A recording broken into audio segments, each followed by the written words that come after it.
আসসালামু আলাইকুম সবাইকে, welcome back to my new blog. আজকের ব্লগটা হচ্ছে আমরা হঠাৎ করে একটা বিয়ে অ্যাটেন্ড করতে চলে যাচ্ছি কুমিল্লায়। আর আজকের ব্লগটা শুরু করছি আমি গাড়ি থেকেই। আর এখানে আমরা পেয়ারা মাখা নিয়েছিলাম। আর এই প্ল্যানটা ছিল আমরা এর পর দিন যাব, বাট হঠাৎ করে প্ল্যান হয়ে আজকেই যাব। তো ওই দিন আমরা যেদিন যাচ্ছিলাম ওই দিন ছিল শুক্রবার, যার কারণে আমরা গাড়িও পাচ্ছিলাম না। খুবই কষ্টে একটা লোকাল বাসে করে যেতে হয়েছিল। আর আমরা বের হয়েছিলাম দুপুর 12টায়, তো একদমই গাড়ি ছিল না। যাই হোক, যেমনে তেমনে ম্যানেজ করে এসেছি। এরপর যাদের বাসে যাচ্ছিলাম তাদের জন্য তো অবশ্যই একটু স্ন্যাক্স মিষ্টি নিয়ে যেতে হবে, যেহেতু বিয়ে খেতে যাচ্ছি। সো এখানে এই সন্দেশটা আমি খেয়েছিলাম, এটা মেবি বিসমিল্লা কিছু একটা দোকানের নাম ছিল ওখানে। বাই এই সন্দেশটা এত এত টেস্টি ছিল, আমার খুবই ভালো লেগেছে। এরপর আমরা গিয়ে বিয়ে বাড়িতে চলে এসেছি।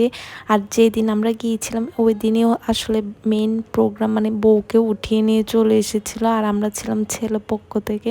গ্রামের বিয়েগুলো মেইনলি হয়ে থাকে দুপুরবেলায়, বাট আমরা যেতে যেতে সন্ধ্যা হয়ে গিয়েছিল, যার কারণে ওই দিন বউকে উঠিয়ে নিয়ে এসেছিল। এরপর দিন ছেলে পক্ষ মানে মেয়ে পক্ষদেরকে খাওয়াবে, মানে এখানে অনুষ্ঠানটা বড় করে করবে।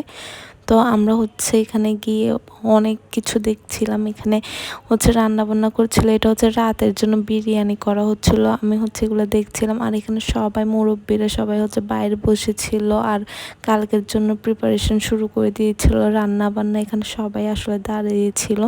এর মধ্যে গরুও জবাই দেওয়া হয়ে গিয়েছিল। সবাই সবার প্রিপারেশন নিয়ে বিজি।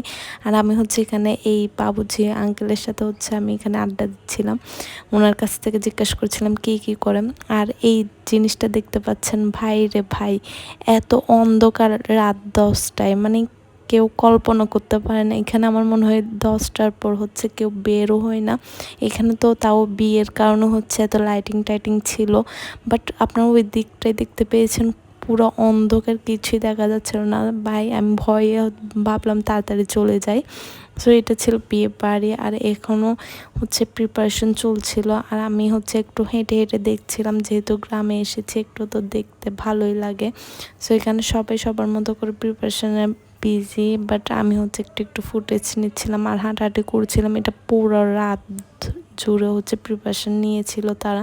ততক্ষণ আমরা খাওয়া দাওয়া করে বাইরে আবার হাঁটছিলাম আর কি। আর এর মধ্যে একটা কথা, আমরা যে শহরে বিয়েগুলো দেখি এখানে এত কিছু দেখা যায় না, যেহেতু সব কিছু ফাংশনগুলো হলে করা হয়েছে, ওইটার জন্য আমরা কিছু দেখতে পাই না। বাট এখানে সব কিছু এনজয় করা যাচ্ছিল। এরপরে এই ভিউটা দেখে খুবই খুবই ভালো লাগছিল। মানে খুবই খুবই খুবই ঠান্ডা একটা পরিবেশ ছিল। আর তখন ফেব্রুয়ারি মাসের লাস্টের দিকে, যার কারণে একটু একটু ঠান্ডাও ছিল, যেটা হালকা হালকা কুয়াশাও দেখা যাচ্ছে। এই ভিউটা আসলে খুবই সুন্দর ছিল, যেহেতু ওই দিন মানে অনুষ্ঠান ছিল, তাই সবাই অনেক তাড়াতাড়ি ঘুম থেকে উঠে গিয়েছিলাম আমরা। আর আমরা হাঁটছিলাম, এদিকে রাস্তাটা অনেক অনেক শান্তির ছিল।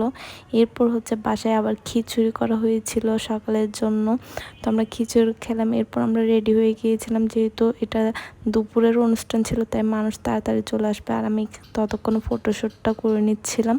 এরপর খাওয়া দাওয়ার পার্ট শুরু। আর এখানে আই ডোন্ট নো কেন আমার ফুটেজগুলো এত রেড হয়ে গিয়েছিল। আমার মনে হয় দুপুরবেলা একটু অনেক রোদ উঠেছিল, যার কারণে যে প্যান্ডেলটা করা হয়েছিল ওইটাও লাল ছিল, যার কারণে ফুটেজগুলো লাল হয়ে গিয়েছে। আমার মনে হয় এখানে ভালো করে বোঝা যাচ্ছে না, বাট খাবারগুলো অনেক ভালো হয়েছিল। এরপর আমি বাসায় এসে পায়েসটা খাচ্ছিলাম, কারণ উপরে ছাদে এটা করা হয়েছিল, খুবই গরম ছিল।